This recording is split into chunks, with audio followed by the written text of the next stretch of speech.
What's poppin', people? We're back at it again with...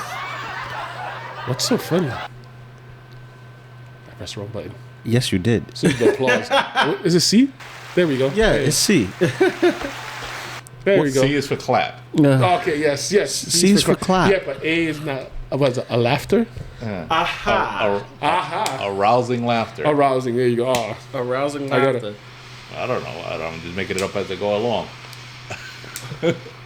That's how I do. It's our seldom used soundboard. Yeah. So, what's poppin', people? It's your boy Loco Lou. There you go. Oh, Loco Lou. Woo. And Keith Adventures. Potato Joe.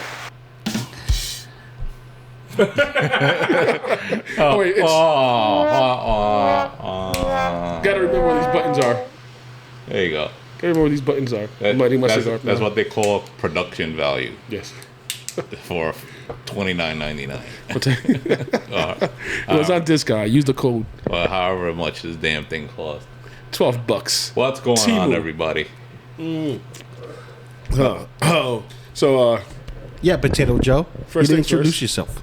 I did. I say Potato Joe, and then I did the rim shot. The sound effect. The sound effect. As I look at, I keep him just like. That's what the apple butter's for. No, that's called a rim job. Yeah. Hey, Nah, Lou and I was like, we paused exactly the same time for the same reason. Yeah, exactly. I corrected myself, okay? I know, but Yeah, but the thing is this, the timing was perfect. I ain't correct myself because it's what it's called. That's what it's called, a rim shot. I know, but know your audience. Yeah, know your audience is like a rim shot. Yeah, well, we call it a rim job. Nah, man, that's when you shoot it right in the rim.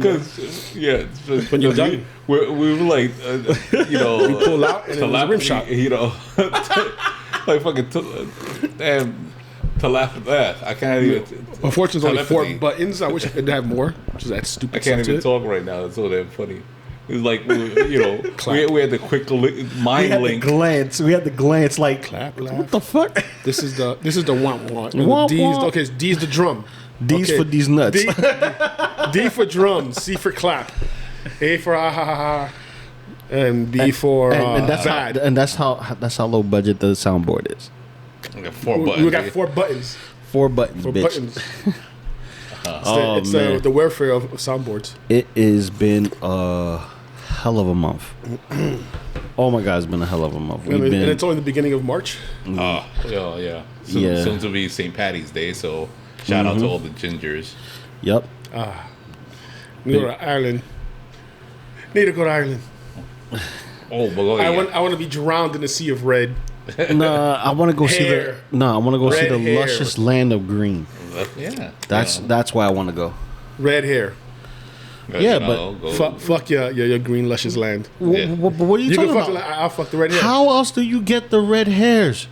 The red hairs are chilling over in the pastures. That's right. They're out in the field. They're hiding from me. I need to find them all. They Irish cows and Irish grass. Yeah, the thing is that the last red I was with wasn't even Irish. She was Polish Jew. That's close enough. Yeah, close enough. There's an ish in it. They immigrated. They immigrated. She escaped the war. Oh my God!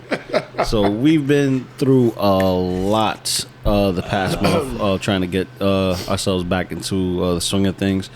A lot has been going on. Real life happens. Yeah, when real life happens. But in pop culture, a lot of things has happened. Life outside the mic. Yeah, life outside the mic. But we ain't gonna talk about life outside the mic right now. What we're gonna talk about is pop culture. Well, I mean, let's start with tonight's cigar. Yeah, that's the pop culture part. Which is once again, it's a cigar show, bro. Welcome to another episode of Cigars and Ash.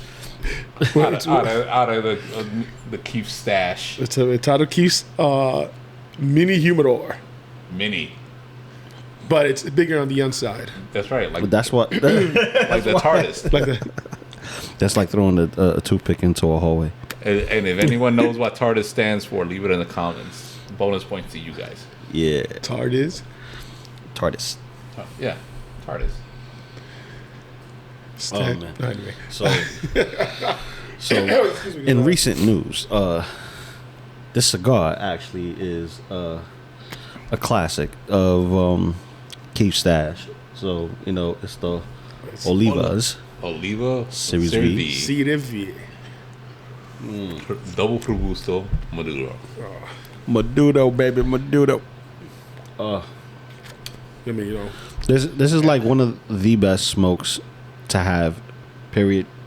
Granted, it's in your stash. That's right. But it's smooth. I mean, it's almost like I like it, and I buy a bunch of them to keep them at home. Like, the way I could. And then he gets mad for sharing them.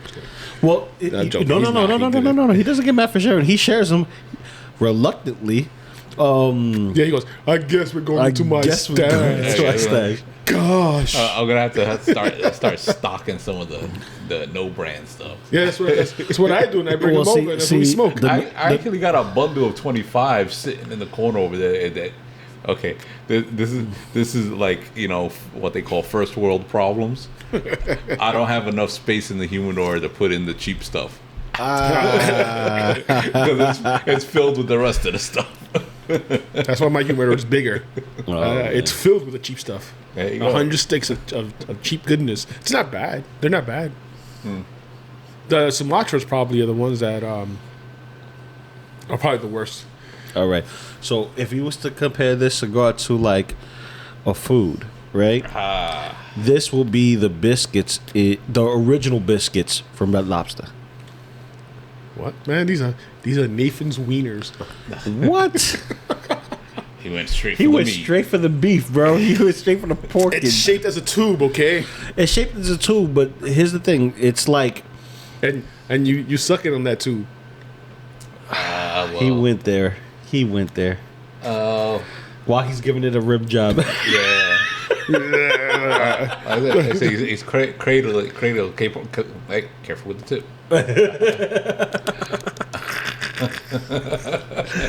As he chatters my teeth. Yeah, I say this is like the biscuits, Well, I mean, listen. Cigar is so fancy. It's Red Lobster. It's Red Lobster. Original Red Lobster, not this new recipe shit. It's the shrimp scampi. It's the shrimp scampi. It's the Olive Garden all you can eat pasta bowl. Oh no! It's a tour of Italy. No, and then you got it's the tour of Italy. There you go. No, listen. I'm not going to talk disparagingly about Oliva cigars, but once you find something you like and you get used to it, it's like it's hard to compare it. Not that they're better or worse, is that it's common to you. So it's like, do you go and have a porterhouse every day? That's I wish. No, I wish, but you know what? You could big ass statement. Yeah. You could make your own Red Lobster biscuits at home if you wanted to. That's why I was like, biscuits. Yeah, those biscuits. Yo, listen, Cheddar a Bay biscuit, a nice fluffy biscuit. Cheddar biscuit. Yeah. Cheddar Bay biscuits. Because people fight over that on the table. You put that in the table. Everybody's like, all right, let me get mine. No, I'll take. 3 people got shot the other day. I take Texas Roadhouse rolls over Cheddar Bay biscuits. Mm. Not because of the rolls. It's the combination of the rolls and the cinnamon butter. That's okay. I'll take that over Cheddar Bay biscuits any day. Okay. Because you want to choke yourself with the Cheddar Bay biscuits. So that's how he compares it. What about you, Joey? How do you compare Olivas to a food? I already said it. No.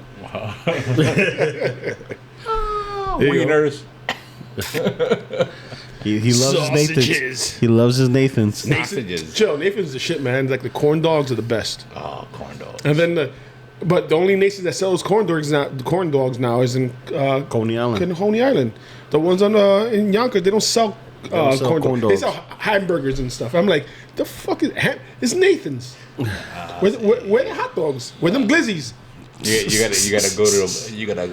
gotta go to Papaya King and get. I haven't had a Papaya King in a while, bro. Get Papaya King, get the juice. Corn dogs. Carny food. Carny food, yeah. You gotta love that carny food. Speaking of carny food, I had took the family out to the circus this past weekend, and it's Flip Circus, so they have it over there in Yonkers, in Cross County Mall.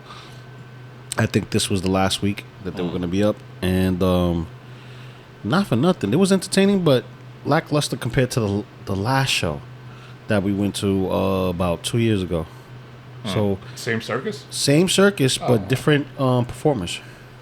So not one performer there was the same. So they didn't have that big wheel within the wheel that it'll take like 2 or 3 acrobats to generate it and make it move and stuff. Oh, okay. So they didn't have that this year, and I think it was either due to the prop itself or the fact that it's been windy for the past month, like high winds over here in New York. Cause not for nothing, that tent was fucking moving. we're still sitting down. The tent's over there, like 50 feet away. Like, what the fuck? Yeah, I saw that little video that your wife put up. The circus and stuff. Yeah, it was entertaining. The clown was the funniest part, like the best part of the whole show, because he would take people out of the stage and have them interact and shit. So, he was funny, and he would talk, but then he would do cartoon noises. So, like, funny. But we didn't see a lot of flipping. There was not really flippers. They got a bone breaker. Well, because the flippers are out there selling all the toys and Pokemon cards. That's right. That's what they happen. That's the only flipping going on. The tumblers. And no, I'm not talking about the ones for the drink. Because I know that's something you do. Exactly. Every word. I'm gonna do it now. Exactly. Do every word. Nah, man. That was just because I correct them on the rim job, right? Look, as I got myself a VR headset, right, and I put it on and I started playing poker. So it was virtual poker. What was her name? Hardly ever knew her. Hardly ever knew her. But I was playing with other people, playing cards, right? And some dude comes up with the craziest Southern accent. And he's like, "Yeah, man," and we play poker. And we're like, "What's going on?" He goes, and you keep seeing his avatar looking up at this, and then looking straight, and then looking up, and we're like, "What the fuck is this guy doing? Is he tweaking?" And he starts talking. No. I'm watching some shit go down. And I was like, what happened? At a White Castle. He goes, over here at a White Castle. And I was like, so you're at a White Castle? Something's going on? He goes, no, I'm on TV. Something happened at a White Castle till people started fighting. Turns into a shootout. Turns into a shootout where, 5 people were shot. And then he's talking about 2 judges were in there, and the judges started running for their life. And I was like, the most interesting thing, like the whole story, like he was just telling it was like on the go as he was happening. And he's just telling us all this stuff. And reporting live from White Castle. Yeah, so like, and someone was like, yo, it's actually somewhere like in Mississippi and shit, right? And he's like, yeah, man, it's in Missouri. Oh. And now we're like, okay, that makes sense. I was about to say, because that definitely sounded like a New York story. So I was like, wait a minute. Was that in Brooklyn? Was this the White Castle down the block? Yeah, but 2 judges? The fuck 2 judges doing at White Castle? I mean, come on. It's White Castle. Yeah, but it's just, look at them judges run! And it was the funniest thing. But how did he know they were judges? I don't know. Whatever he was watching, he must have announced it. The TV show he was watching. Did they have their robes on? Yes. Yeah, with the gavels. They would just walk in with the robe, and the gavel, and the wigs. Yeah, all you see is knee-high socks. Yeah. They're like, hear ye. I want a 5-sack. With cheese. I want a crave case. Oh, my God. Order in the White Castle. Yo, if you ever had a movement that wouldn't come out, White Castle will take care of you. Yeah, I mean, I don't know, like clockwork. I order at least every 6 months to a year. Shit burgers, bro. Murder burger. I got to start working on it. I ordered it. I had White Castle a few days before my colonoscopy. Just cause. Oh my god! Just to make sure everything came out. I was like, if I'm gonna have to take this clean out liquid, I want to make sure it's doing its work. All right, so are you, or do you go case alone, or do you combo it with fries or onion rings? No, or chicken rings? fries suck. No. So the fries. Fries suck. The Well, fries but everybody has their way of flushing themselves out. That's what I'm saying. No, the burgers themselves do it. The fries just suck. So I do 10 cheese, and then I order onion rings and chicken rings. Onion rings and chicken rings. Okay. And that usually, that'll last me 2 days. 2 days? Yeah. 2 days? Yeah. If I don't want an hour. If I don't, it depends on how hungry I am. Slowly. Depends on how hungry I am. Most of the time, I can polish off the whole thing in one night. But you feel shitty afterwards. No, you take shitties afterwards. No, you feel shitties afterwards, and then when it's time to take a shit, like damn, it won't come out. That's what I want. That's what I eat when I want to hate myself. Because I sit there, I'm like, oh my god, why did I do that? Like, diarrhea. But 10 cheese, chicken rings, onion rings. Yeah, but at least you don't go in there and get shot at.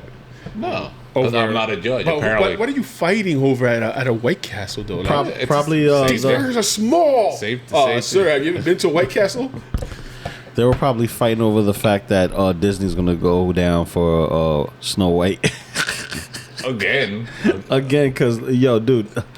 They canceled the premieres for U.S. and England. They toned down the premieres because of controversy. Because they said they were going to change it, so people thought, they're changing the story. All they did was change the dwarves from people to animated to CGI little guys. But it's angering the community, the little people community, because they could have used actual little people. Yeah, but that was months ago. That was almost a year ago. No, but when they now, because the movie was supposed to come out, but then they were like, oh no, we're delaying it because we're going to change. So people thought, they're going to change the story. Right? Yeah, or they're gonna change the actress because of what she said. Before the dwarves, they were like all these magical creatures. But no, they were all different. They were characters that were taller than freaking Snow White. Right, they're all human characters. They kind of wanted to make it. She had a basketball team. She had wrestlers. Well, I think I saw that movie before. Plenty of times. Oh yeah, it includes the couch. It includes the couch, exactly. The couch, right. Oh man, you know how many people meme the shit out of that fucking thing? They even did it in my community for the 6 scale stuff. Oh, that shit's hilarious. But of course, that and they talk about the watch time for Daredevil Born Again. How it's worse than Acolytes. And I'm like, no, it's just that people don't trust you no more. The content's not the same. After it's only the third episode. It's like the third episode is out this week. But it's not comedy. This one's serious. Yeah, I know. But She-Hulk was straight up just comedy. But it wasn't the fact of it just being a comedy. It was for females. Yeah. And Marvels and Acolytes and everything that they've been putting out so far in regards to just Marvel has been flopping. But they're only talking about ratings as far as numbers are concerned. As far as the show is concerned, I like it. It brings me back to how Netflix was when it gets into the details. Because, I don't know, man. Like I said, there's no such thing as hero fatigue, hero movies. It's just toxic fans, my man. Yeah, that's toxic fans, definitely. Sorry. Because right now, we only see Daredevil in the first episode in costume, in the first episode. But when you get into in that first episode, that first 15 minutes, and that was just pretty much just the way they connected to the from the Netflix. But this is like, all right, this is what happens. This is what happened right after the Netflix series is done, and that's also after Defenders. Yeah, right. So as after Defenders. So, and Defenders wasn't that great, because we had Iron Fist, and Iron Fisting. No, Sissy. I said Sissy, not Fisty. He said Iron Fisting. No. He likes that. Nah, that's you. No. But wrong hole. Oh, you always say that. That's why it's the only way I go to. It's not wrong if it feels good. Keith, you trying to say something? You trying to say something, Keith? It's all he gave if you look down. But I'm sorry. That's the exhaustion talking. Yeah. I'm coming out of my my Ass? The closet? the late afternoon. The closet? My late afternoon coma. Oh man. But I enjoy it. I think it's nice. It's a different pace. It brings me back to shows like New York City Blues, the NYPD Blue. Thank you, and CSI and stuff like that. Because there's a lot of investigation going on within the series, which is nice, and it's not just on one portion, which is the hero. It's on the villain too. So when you see the difference in dynamics, it's nice. It's a different pace, and that's what we need. Look, for a show, a different pace. They finally got that. They finally got the Puerto Rican superhero going. Don't get me started with that because you saw episode 3 already, right? No, I haven't. No. Oh, I'm the only one who saw it. Yeah. I'm the only one who saw it, dude. I'm telling you right now. So from what I've seen so far, the Puerto Rican superhero. Hey, finally. Yeah. Here's some history I'm not saying for you. sarcastically. People will be like, this guy's being fucking sarcastic as fuck. No, I'm Puerto Rican. I'm not self-hating. I'm just putting it out there. Dude. But some history. Right, no, I hate myself. No, but not because I'm Puerto Rican. Oh my God, just because they hate themselves. So some we history. To hate you now too. No, but here's some history. White Tiger is the first Puerto Rican written character in Marvel. Yes. So, he was a college student. Got his powers from 3-portion amulet. Originally, the amulet was used by 3 people that end up using powers to kind of do their thing and whatnot. But later down the line, in some modern times, they all hid their gems and radios in the car, and he went around and just jacked every single radio. Right. Yeah. That's how he became the White Tiger. So Puerto Ricans love Puerto Ricans love stealing radios from cars, popping off faceplates in the 90s. real tail lights and shit. That's when they hit it. I got this Pioneer right here. Oh, don't forget the hood ornaments. Those went missing too. Oh, makes sense. But those amulets were never in a safe place. Yeah, but it was nice because it brought it to Native American roots and stuff like that in the comics, and later on, his niece becomes White Tiger in the show, which is the common White Tiger that we see now. So for some reason, I thought it was his daughter. Yeah, you're right. It's his niece. Yeah. No. So for some for some reason, I was thinking, I was like, isn't it his daughter? It's like, no, it is his niece. Right. It's his niece. It's not like I was refuting it. But so no. In my head, I was. But there's a few Puerto Rican spotlighted characters in Marvel, but he was the first one. He was the first, yeah. So pay attention to the 3rd episode when you guys watch it. It's really good. It's really good. They're gonna show Coquille in the background. No, he walks around with a funny. He walks around with a machete. Oh, that's why he does the whistle. He walks around with a he's machete. the White Tiger, because he's hustling coquito. During the season. During the season, during the summer, He's got the big block the Bacardi on his chest. The lean bits for a quarter in the summer. The Tamarino icy truck. Piragua. That's how he sharpens his claws. But the actor, God rest his soul, he passed away in 2023. Yeah. Another Marvel character who played a feline that didn't have 9 lives. That's right.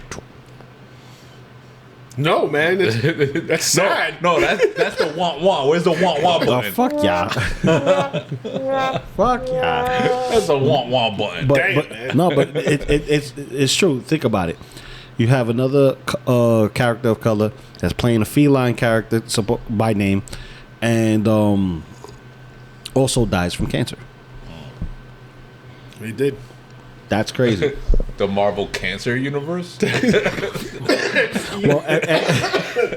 God damn it, I got my lungs. Damn, bro. What are you trying to say? Hey, listen. There's a reason why Marvel didn't put Marvel into the movies, because he died from cancer in the freaking comic books. Oh, my God. Anybody who dies from cancer in Marvel, in the comics, they don't come back. They don't come back. So all the radio, all the radiation. Joey can't handle it. Yeah, I got everything out of my lungs, man. Holy shit. Oh my Lord. Mind you, this is a table full of Puerto Ricans. Yeah. We could appreciate and celebrate, the life and the actor who,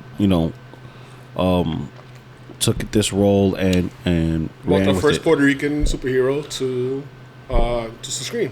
Yeah, pretty much. And unfortunately, screen. he won't be, reprising his role. And for those who know, that's listening in, I already saw the show. You know what happens next. Because he's, 2023, he's gone. So what, episode 3 is his last episode? Well, yes and no. Spoiler. Yes and no. Yes and no. Because remember, there's also a thing called flashbacks. Or push forwards, if you will. Hector Ayala. Yeah. Hector. And, I knew Hector. He had a bodega. He was really cool. I used to buy baseball cards from him. Yeah. I didn't know he was a white tiger. Not all Hectors are the same. Damn. Yeah, but I didn't ask his last name, so. Funny enough, I know a Hector Ayala who lives like not too far from here.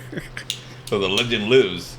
But he's there. Yeah, but he's white as Casper. So that's something. I mean, it counts as white. I mean, it's a Hector, White tiger. White tiger. He's not almond tiger. No. He's transparent. Nah, but the show is good. I like the pace. I like the storytelling and the way it's going about it. It separates himself, but lends itself very well to the way Netflix did their thing. But Netflix, told such a great story, and now we got to move forward to what's happening now. No, you can't compare the two, man. You shouldn't. You continue and you watch. No, it's a continuation. No. But you keep doing that. There's fans. Not Fuck you the guys. fans right now. They're fans that all they want to do is they like what it used to be. But it's everything. That's what I said. Oh, the It's first good seasons of this pacing. show, the first 2 seasons of this show was good. After the second season, it went downhill. Happy Days was great until Fonzie jumped the shark, literally. Yeah. But what I'm saying is that the pacing from the way Netflix had theirs going into what Defenders were, and then continuing the kickoff with what we have now. Because remember, after Defenders, we still had Luke Cage season 2. We still had Jessica Jones, I think, and Iron Fist, and those were after Defenders. I still haven't watched any one of those. I watched Luke Cage and I watched Jessica Jones. I didn't watch Iron Fist or The Defenders as a series. So I guess I'm not missing out. Well, not much of it until they call back to it in the season coming up. Apparently, not much of it, but they do reference. They make a name drop not a name drop, but a nod to Spider-Man. Yeah, they made a nod to that was great. That was awesome. All in one line. He goes, "Oh, we don't need no people guy dressed up they constantly running around with a skull on his chest and guns, or a guy dressed up as a spider, or dressed up as a spider." There's no room for vigilantes. No room for vigilantes and shit. Or a man in a devil suit, And I was like, "Oh, Spider-Man!" I was like, it's like waiting, looking up the sky. Maybe he'll show him swing by. Yeah, a well placed whip. In the background, you hear Yeah, when they're talking about vigilantes, so they should have to come out. It could be just CGI little Spider-Man. Because it's part of New York now. Right. He's swinging around. People know who Spider-Man is. Yeah, but because Sony still owns the rights, he can't make any appearance, even if it was CGI. So that's why they didn't put Spider in the Man. They say a man dressed in a spider costume. But they ain't say Punisher either.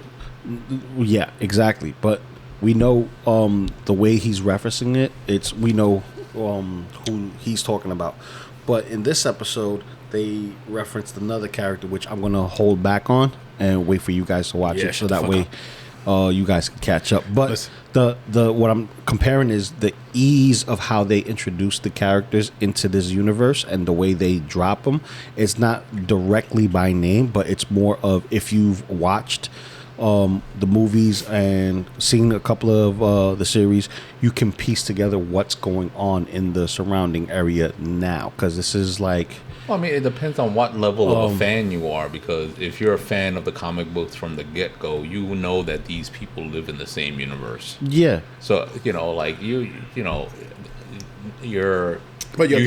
shouldn't be surprised, but you should still be excited to hear them mentioned or referenced. Mm-hmm. And it's because they're finally putting them in the same universe because of all the right issues. If you've never watched anything before, or read anything before, and you're just watching the show, they're like, oh, they said something about some guy. Let me look him up. Like, what does that mean? And you watch the spoiler episode breakdown afterwards. Mm-hmm. I mean, we know in theory they all exist in the same world because, I mean, it's New York. Mm-hmm. It's you got the street level heroes. You got the larger than life heroes. And then you got the cosmic heroes. Right. So it's you're supposed to be, depending on who owns the rights to the IP. Spidey's in the same neighborhood. Although he has to, how he gets to from Queens every day to Manhattan. Whipping along. As long as you don't take the tunnel. As long as you don't take the tunnel, right? Whipping along. We're not going to have Stark mentioned in this universe for obvious reasons, but in reality, in the comic books, he's in the same neighborhood. Because they make a reference to heroes, and they always associate heroes with Iron Man, Cap, Thor, even Black Widow, because Avengers. That's it. Avengers is heroes. Now, I don't know where in the timeline this takes place, if this is before Captain America 4 or after, but because there's no mention of it. That's why. There's no mention of it thus far, but they do mention the blip. And all this time frame, you have to kind of pay attention to Kingpin, because the last time we saw Kingpin was in Echo. Right. So this is. But they mentioned it. It's after Echo because when they had the conversation, he was like, "Oh, I know how you feel about it." And he was like, "Yeah." Didn't she shoot you in the face? Right. Yeah. It's after Echo. And I think the real world timeline, it's like 2026. Yeah, something like that. So it's after Echo, because in the end of Echo, not just because of him being shot and his recovery, but also at the end of Echo, I think the very last episode that he's on the plane and they're talking about, he could do a lot better.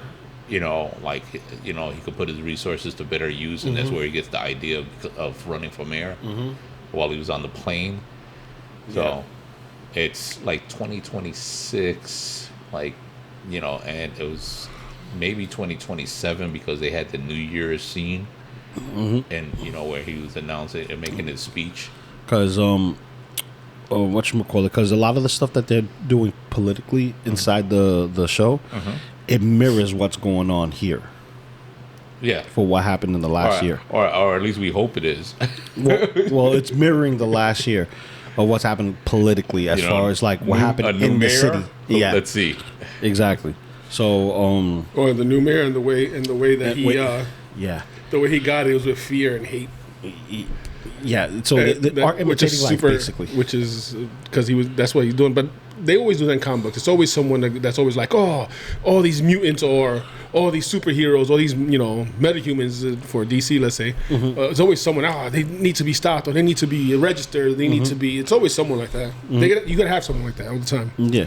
So we already had that with the Sokovia Accords and all that, and now we have it going to people who dress up in costume, whether they have powers or not. It's not the point. The point is that they take it. The point is that they're taking the justice into their own hands, and they're not letting the police do their own thing. Vigilantism, which is going to be the big talking point, which brings us to Shadowland in the comics. If everybody knows Shadowland, that's one of the nicer comics. If you haven't read it, what movie's coming out in July? There's a movie coming out in July, right? It's Thunderbolts. No, it's May. It's May. It's Thunderbolts is May. Yeah. Thunderbolts. All right, because let's get into something we did all watch. And what do we think of the Captain America movie? Oh, you watched it, Keith? What are you talking about? Oh, you haven't watched it? I'm kidding. What are you fucking doing, man? What are you talking about? So we know we don't watch this shit. You know, no one invited me to go to the movies, so I watched it on my own. well, same here. I watched it on my own. I watched it on my own. Yeah. I watched it with my wife for Valentine's Day. Uh-huh. I had to do it after. And my kid. We got the little shield bucket. I got that bucket. And my daughter's walking with the shield. And all you see is other dudes going, oh, man, I need that shield. And I go, dude, go buy it. And this guy's walking with his wife. And he's like, oh, I'm a big... We were talking after the movie. And he was like, I'm a big Captain America fan. Oh, man. Look. And he was like, let me see. And I gave it to him. And he was like, oh, it's actually like tin. It's material. And he was like, oh, man, I need it. And he goes and looks at his wife. And she was like, go get it. See, I don't have to ask permission. I just get shit. My daughter said, I wanted Daddy. I said, okay. Am I lost? It's in my room now. Am I lost in the concept of being an adult and having your own money? No, I'm with you there. I'm with you there. That's what it's for. You have to look at your significant other and It was the funniest. I thought it was something from Tech TV. Like you waited, he looked, and like the audience like, oh. And then when she's like, go get it. Oh. Shit, that's funny because after the movie, we went to Target, and I told my daughter I'll buy her something. So when we bought Uno No Mercy, and she wanted some books and coloring books or whatever the case may be. She wanted to get this big ass stroller. I'm like, no, you're not getting the stroller. It ain't gonna fit nowhere. Plus, grandma's gonna end up giving it away. But I ended up buying me Belly Bomb. My wife was like, you're not buying that, are you? I'm like, fuck, I am. Like, I just paid for everything. You gonna ask me what I'm gonna do with my money? I just bought it. I don't care. I'm like, I don't give a fuck. I don't ask. The cup is nice too. It's like a rubber on the outside. It's a suit. And it's a nice cup. It really is a nice cup. So thoughts on the movie? Oh, the movie. I enjoyed it. The pacing was good. I love the transitions from action to politics and detective work when they're trying to figure out who's who and who did what, whatever the case may be. And honest to God, man, I like the way they did the leader. Oh no! See, I like it. I was gonna bring it to some people that don't enjoy it, but broccoli head. Yeah. So the director came out to made a comment about that. Yeah. People were saying, and he wanted to make it feel more grounded, and he goes, "As someone, with that gamma radiation, that's what happens." He was like, "Yeah." So he was like, "That's what he would look like, or whatever." But I was like, "But in the Hulk movie, they showed his head growing." Yeah, they showed his head growing and bubbling. Right. Well, but his head didn't, the way it looked, it didn't grow. It looked like it just. Yeah, but when they showed it, cauliflower. It got cauliflower because in the movie, obviously he states that Thunderbolt Ross kept giving him treatments to make him more smarter, because it wasn't just like that initial reaction. This was like a gradual time, which is the funny thing because that's how he became the Red Hulk over time. Right. Yeah, because of the pills that he gave him. Mm-hmm. Which I thought was a clever way to kind of introduce the Red Hulk in the MCU versus how they did it in the comics. Because in the comics, the Red Hulk was an enigma.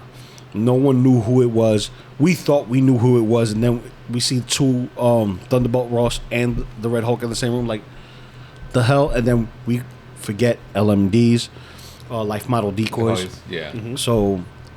it was a whole clusterfuck for like 4 years of mystery, right? Of who the Red Hulk was. And then when they finally like, oh, we knew it all along. It was in all the evidence was in the first comic. Yeah. It was in the first comic. But then they give, Marvel in their infinite, wisdom, screwing around with the writing. It's the same shit they did with the Clone Saga with Peter Parker and Ben Reilly. Yep. Which I still argue Ben Reilly is the better of the Spider-Man. R.I.P. Ben Reilly. That's my guy. Emo. Fuck what everybody. Yeah, now he's evil. Now he's I say emo. Oh, I say evil. I say emo. Emo, same difference. Emo Spider-Man. Well, listen. What do you think, I didn't. it had its points. I'm always happy to see a property on the big screen. Hey, yo, property because he's black? Huh? What? Damn it. He got you. He got you. Go ahead. I was waiting for it too. They're people now too. Now. He got you. He got you on the joke. You gotta watch it. He's on that shit today. I said it today. The funny thing is that he got silent. Yeah. He's on his It shit just today. completely got silent. I was like, oh, what? He had to connect it. This episode brought to you by the NAACP. Like what? Anyway, so it's good to see a Marvel intellectual property on the big screen. Dude, honestly, going back to the leader. I like his look. I like his look because it gave us back the monster portion of what Hulk is supposed to be. Right. Okay, fine. I'll give you that. But like the you have to think like what I think in-world and out-world, differences. In-world, in the MCU, out-world is like the actual production, movie, actors, contracts, whatever. Right? They reshot a bunch of stuff. Right? So I feel like that was one of the things that they changed because there were some production shots. There were even some flash images, for toys and things. There was whole sequences that they cut out. Right, that he looked like closer to the comic book version, just big Peyton Manning forehead, the green. Peyton Manning should have played him. Right, Damn. That was a missed opportunity. Right. All they had to do was paint him green. Yeah, but exactly. But I think they wanted to solidify the connection, being that the original Ross passed away. Right. Right. And they made mention of that. And they made mention with the mustache. Yeah. That's how they explained the mustache being gone. Yeah, lose the mustache or lose the presidency. Right. Exactly, because the mustache is his signature for being Thunderbolt Ross, and they also hint on why he was called that. But the fact that they brought back the original actor who was Mr. Blue. That's right. Talking to Mr. Green. That's right. In regards to the blood and him having access to the blood, which I thought was a great way to show the intelligence outside of what we normally see when it comes to Marvel movies and stuff like that. This is a regular human being who got into an accident, who was already smart as it is. Right. He knew the risks of what was going on. Right. It wasn't deliberate. It was it's something that it was accidental. It was accidental, and then he was forced to be the lynch mob to be in the lynched mob for basically the gamma stuff. Lynching people now. Shit. I mean, yeah. I don't know what you guys I'm going back to his joke. Yeah, that's terrible. But I ain't go that far. Well, you're almost there. Well, we don't have sponsors, so there's no way for us to get canceled. So. Yeah, it doesn't matter. Well,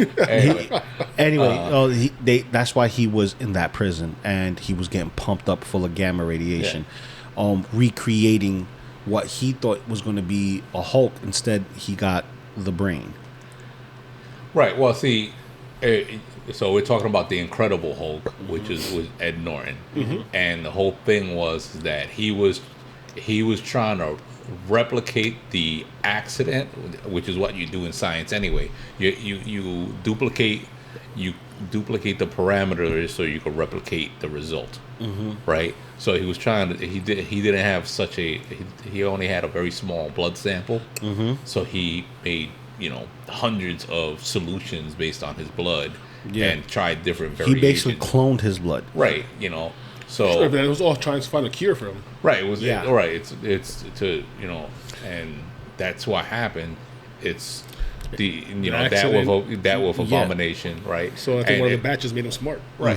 Which it still doesn't explain how Abomination. It made him smarter because he was also. Oh, he was already smart. He was already so whatever batch he had, molecular biologist or whatever it was. Yeah, of course, he was engineering a cure. I mean, in an apartment building. Yeah.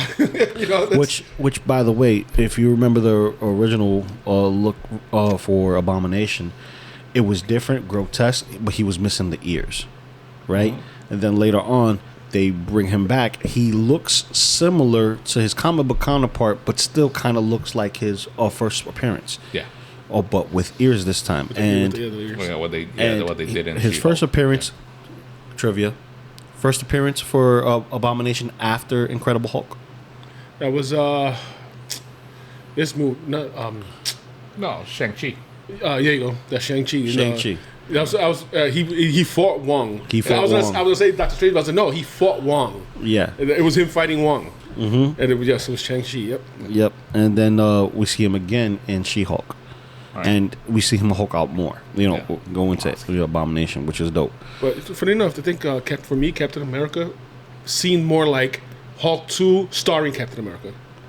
Instead of Hulk, because the majority of it was all fallout from Hulk. The story's fallout from Hulk. It was all fallout from Hulk because he created. Because that's how the leader was created, and then they're using the same type of gamma radiation to turn him into the Red Hulk. Well, but it all boils down to the same thing, which is super soldiers. Super soldiers started with Captain America. What they were doing started with this. What I think it was three. There was three definitely distinct subplots, because you still have Isaiah Bradley in there, right? So at first you think it was, and if you haven't seen the movie, oh well, so what? Where like you feel like it's almost like Winter Soldier, where he has a trigger, right? That's how it was like, in the trailers. It was like how you kind of felt, and you thought that's what was going to happen, and that was what happened. But it was actually what the leader laid out. So there's that. There's the super soldier program as a whole, but you also have like the industrialization of making weapons, military weapons, right? Yeah, because you're right. The way they had it is like if they were trying to create a super soldier serum, but it was really more they were trying to create another Hulk. Well, they were trying to create because he had him working with gamma radiation and stuff like that. The Hulk is a result of super soldiers, of them trying to replicate the super soldier program. Yeah. So that's why I'm saying it's the connection. But it's, for me, the movie felt like it was Hulk 2. Like if they could have had Hulk come in if they wanted to, and it would have been a Hulk movie. I just feel like it would have been a Hulk I see what you're saying. Or Captain, or like a team up movie, like a comic book. Captain America, when they had the Captain America Falcon comic books, it could have been like a Captain America Hulk comic book. One of the team ups. Yeah, they could have.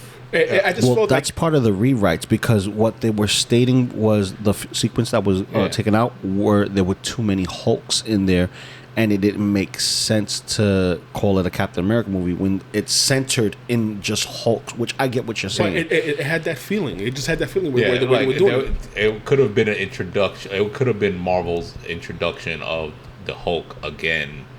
Now that they have the property, the rights. Now they have the rights. It just felt that way. Yeah. It just felt that way. I don't think the movie was bad. I just felt like it could have. If you put Hulk in there, it would be a Hulk movie. Yeah. So when. Because everybody's dying to see the Hulk fight the Red Hulk. Yeah, well, it was implied because and it implied in a few ways, right? Because there's definitely the vein of it is, you have, even though it's not the same character, you have Thunderbolt Ross, right? They're not the same actor. You have Thunderbolt Ross, you have the leader, you have Betty. Right. Oh yeah, man! I can't believe she made the appearance. Oh my god, that was awesome. She made the appearance. They mentioned her, and then you're like, all of a sudden when she shows up and you see her, and you're like, it's a continuation of that same storyline. It's just diverging with the story of Falcon, Captain America, America and Falcon, Because they had the kid there too, playing Falcon, which is good. So, which is dope, because and to talk about him, if he's good enough, if he wants to take the serum or not, because at this point they have a version of the serum, because they gave something to Walker, John Walker. John Walker, they gave him something, So they do. and the whole thing was him deciding whether they should take it or Shit, not. Right. I think that was one of my favorite But parts. his suit took the brunt of the attack. Right. So he, in some sense, his superpower is the suit because of, I mean, it is because he's human, but he knew how to use it. Well, that's because that's the thing. With Falcon, he knows how to use that suit for. And he used it good, man. I don't know, man. Real good. But the fucking dog fights were amazing. But here's the thing: I love dog fights. the tech that was given to him was a gift from Wakanda. Right. Yeah. So that's why it explains the vibranium shockwave that Black Panther was using in his suit. Right. His entire suit is vibranium. Yeah, it's straight up a Black Panther suit. That's what, you could tell it absorbed every time he used it, and he used the kinetic energy. Yeah, but my favorite part is when he has his interaction with Bucky, and he's like, "You really think I should have got the serum?" And he's like, "Nah, man.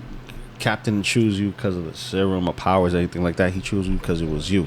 And then later on in the fight with Red Hulk, he's like, I should have took the "Damn you, Bucky! I should have took the fucking serum." Yeah, I should have took the serum. Well, I mean, and that's the other thing that's also like him thinking he's not worthy, of carrying the shield is because like he doesn't have the powers. He's not this.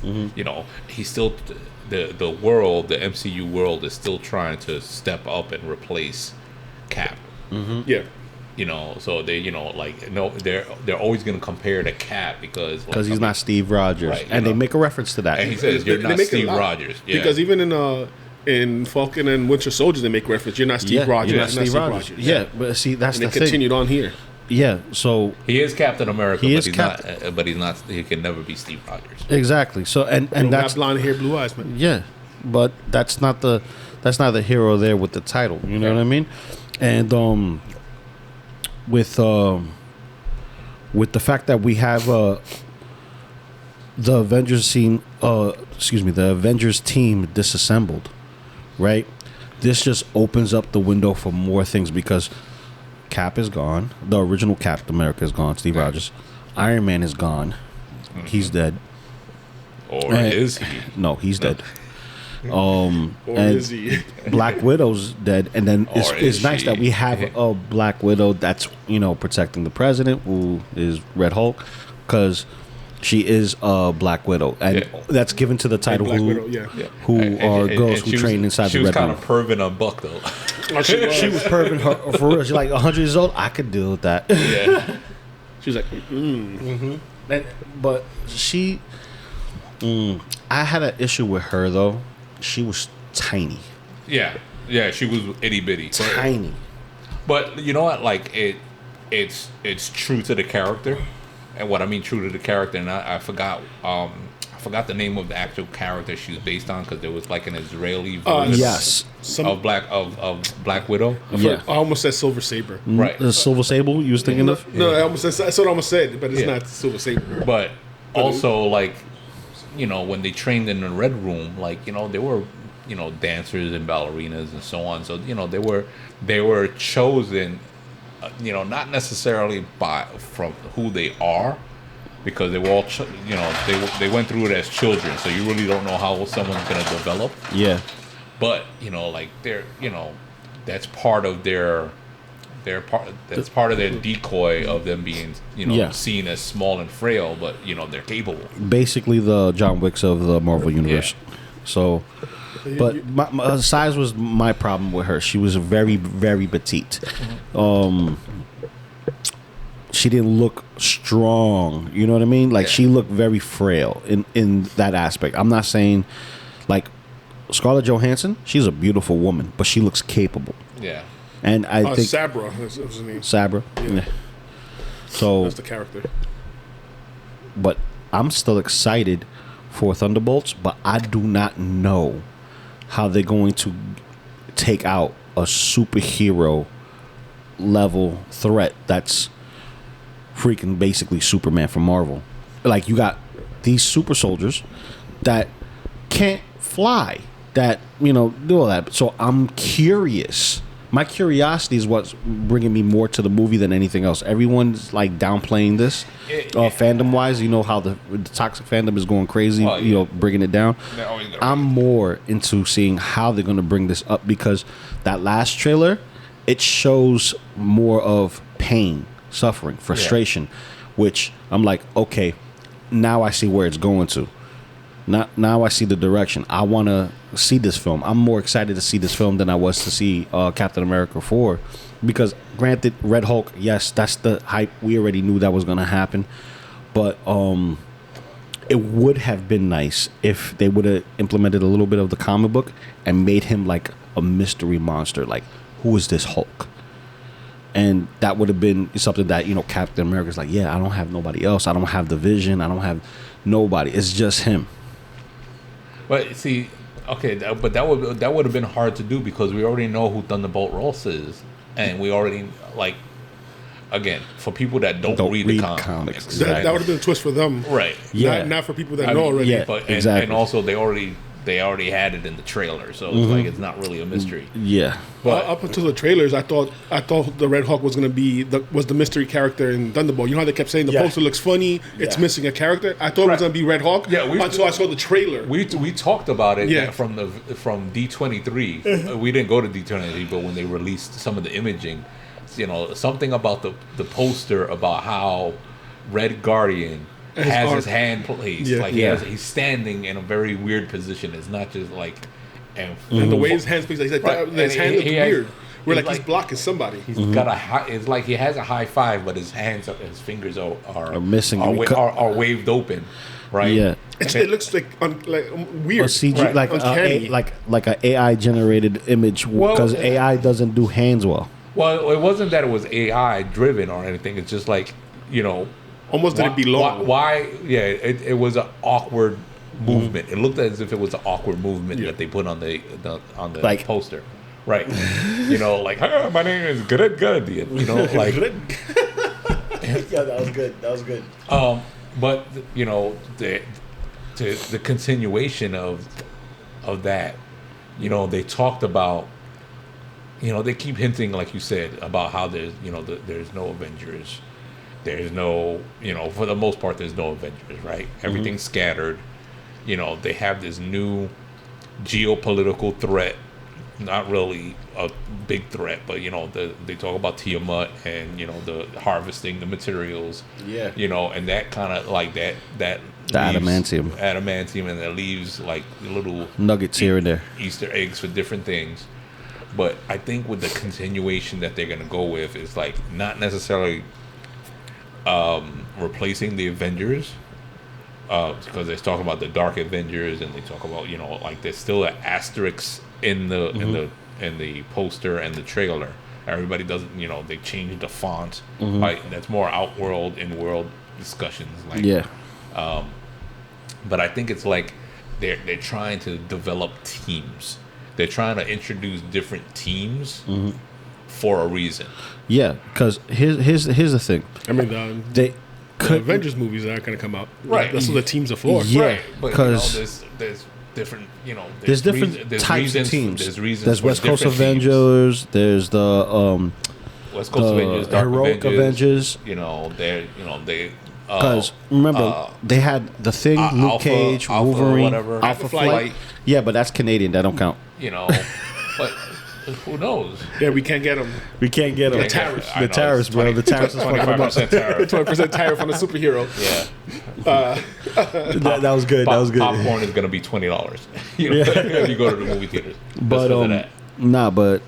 But I think the reason why they're doing this is because, just like with the Fantastic Four, there has to be a place and time where a lot of these characters could intertwine, and I think they believe having too many teams clusters the film, and if they focus on one particular story arc, right, it will have to be driven by the specific team.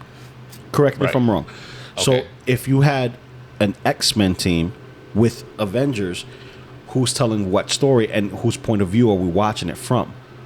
Well, it's not just, a good point, but I'm in the back of my brain, it's a little throwback of what the Vision said, is that we I'm messing up the paraphrase, but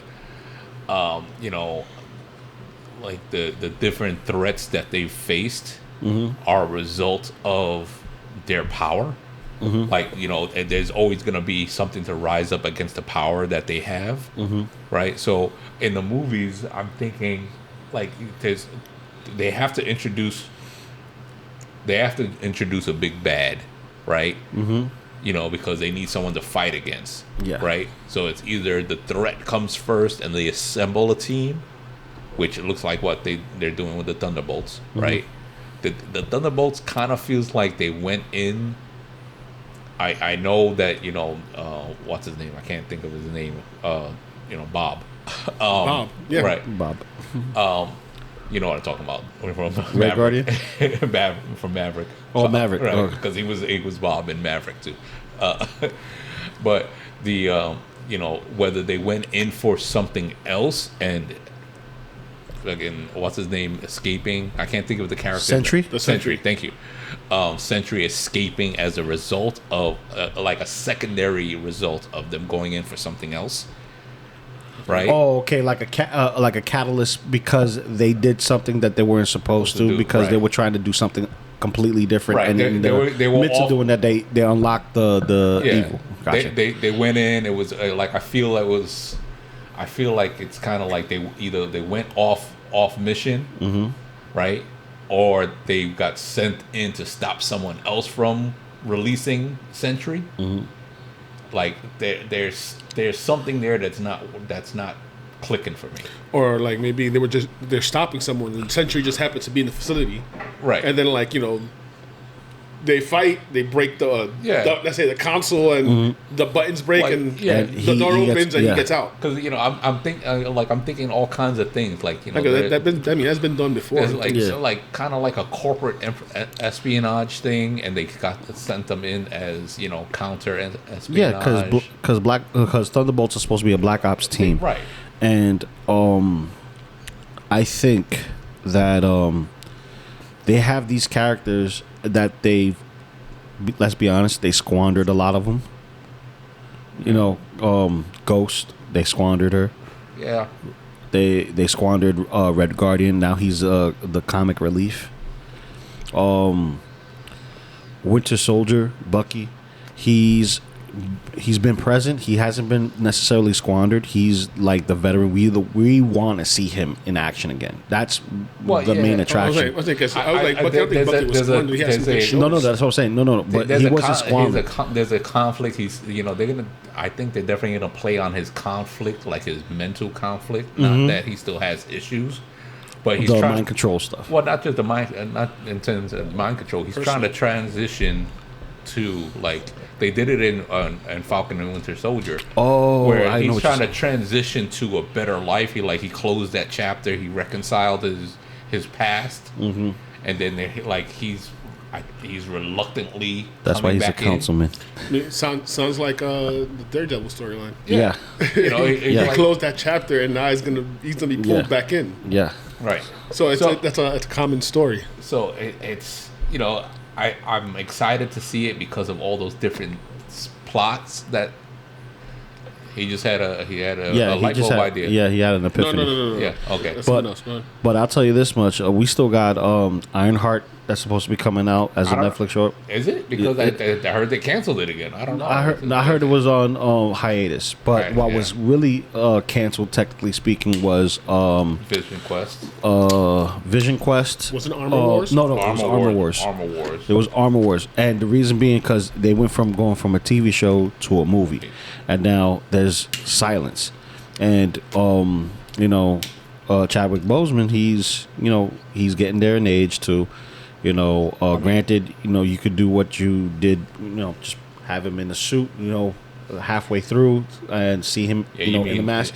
But not Chadwick Boseman. You're talking about. I'm sorry, not Chadwick Boseman. I'm bugging. Yeah. You guys giving me the fucking eye. I'm thinking of Don Cheadle. Don Cheadle. Sorry. I was like, no, because, you know, that would be Marvel Zombies kind of thing. Yeah, Don Cheadle. My bad. But, you know, I think with the delay of everything, all the production, I think no matter where you put, if they do Armor Wars, I think it's going to be ill placed. Because it's like it's gonna be maybe even if they do like Werewolf by Night, where it was a special production. Oh yeah, but see, Werewolf by Night was a one-off. Right, because there's no where is it gonna fit in the story, because it's off, because it can, and I'll tell you how. It's weapons, point blank and simple. Okay, yeah, military weapons. Right. They give up on trying to do the super soldier program like that, right? And they focus more on Stark tech, being that Tony Stark is dead. It's easier to confiscated Stark tech because it got confiscated during Far From Home. Was it No Way Home? No Way Home. No Way Home. Because remember, they don't know Peter. They right. The Stark Enterprises is sold already. It's amongst the people. So that tech is available. So whoever owns it, wink wink, Norman Osborn. That's a perfect way to bring Norman Osborn into the fray, even though he's a Spider-Man villain. Bring him up and have him be the new Iron Man per se. And instead of doing the dark Iron Goblin. Well, he was Iron Patriot. He was the original Iron Patriot. I know he was the original. But because he owns it, kind of do what the Hobgoblin did in the comics, which was he would lease out villain identities, these D-rated villains, right? Costumes and tech to these villains, and have them attack Spider-Man or just do these things to get money and stuff, like rob banks and shit like that. But in this aspect, that cheapens it. No, not that story. But I'm talking about as far as lease out the weapons, right? So it will be Armor Wars, but each faction, or let's say the weapons are getting hauled over to, like the suits are getting hauled to one place, but it was taken out by let's say a rebel team, right? A team that's their own little army in somewhere in Middle America, whatever, or somewhere else that's near the border, and say, oh yeah, we took the weapons, now we have the power, right? So now they have a bunch of War Machine style weapons, right? You bring in War Machine himself, Punisher, and anyone else who could rock a suit. And you got Armor Wars. Or you can even do a buddy cop with him and Punisher. The new Black Widow. I feel if it goes that route, it will be completely mismatched. Like I like that.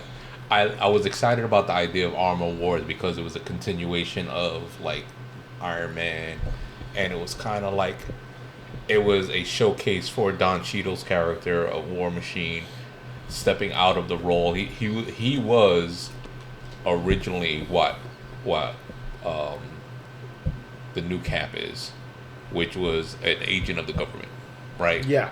So it would be him as an agent of the government, going through these missions and removing tech or dismantling tech that other people, other countries, other factions may have acquired.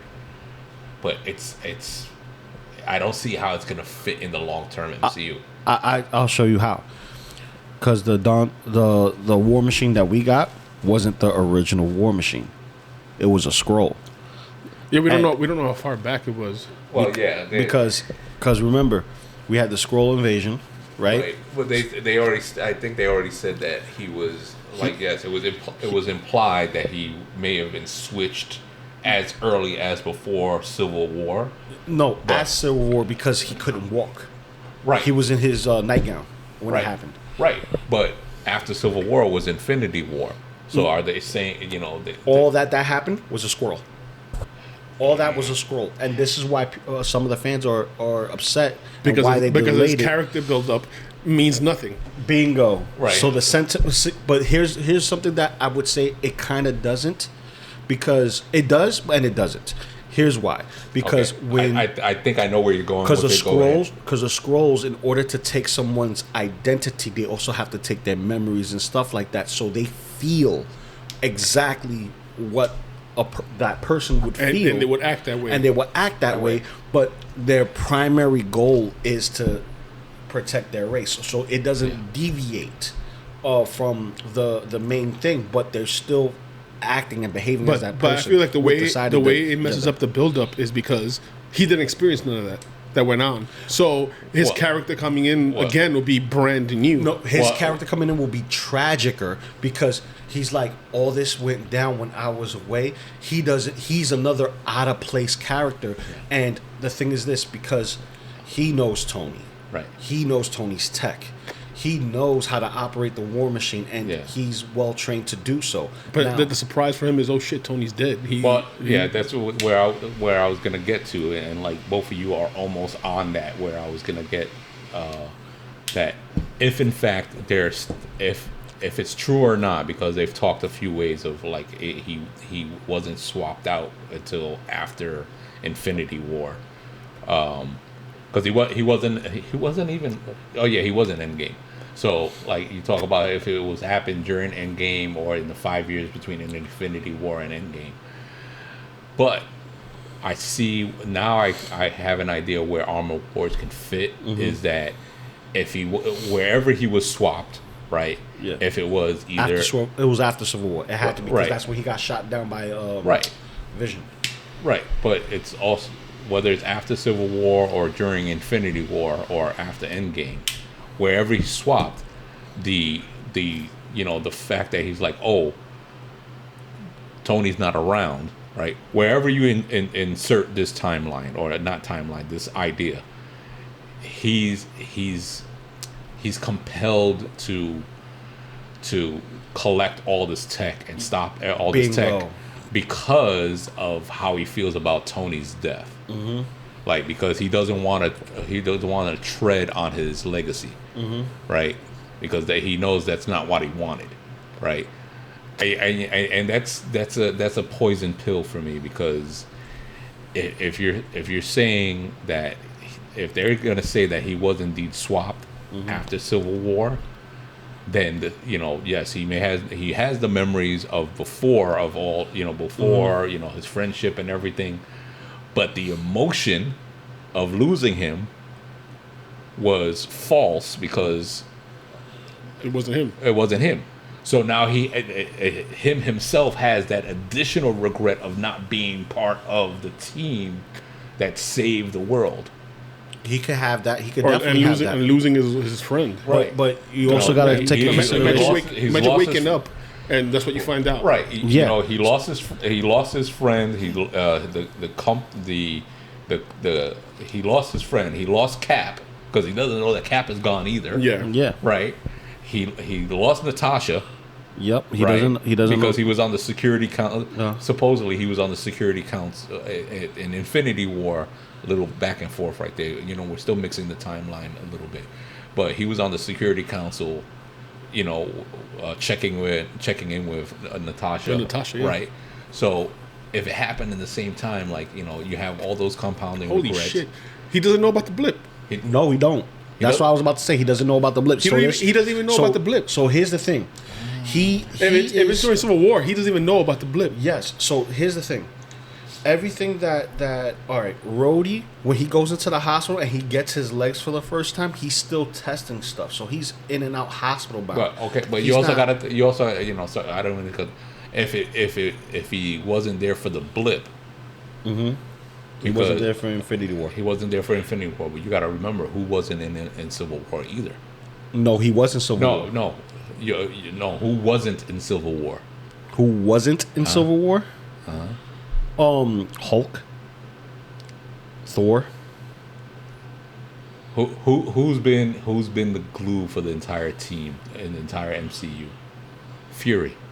Fury was in the space station the whole time. Yeah. Oh yeah, Fury. So Fury knows about Skrulls because it's already established. He knew about them in the freaking 80s, 90s, whatever. Yeah, the 90s. Yeah. Right. So, but he didn't know that Rhodey was a Skrull. He did. He may not have known. No, he did not know. It showed in the show. Because he was there in the show. It was Nick Fury's show. He did not know that Rhodey was a Skrull. Right. But before that, he already had Skrulls impersonating him. Fury already had Skrulls impersonating him, so he can be on the space station. Yeah.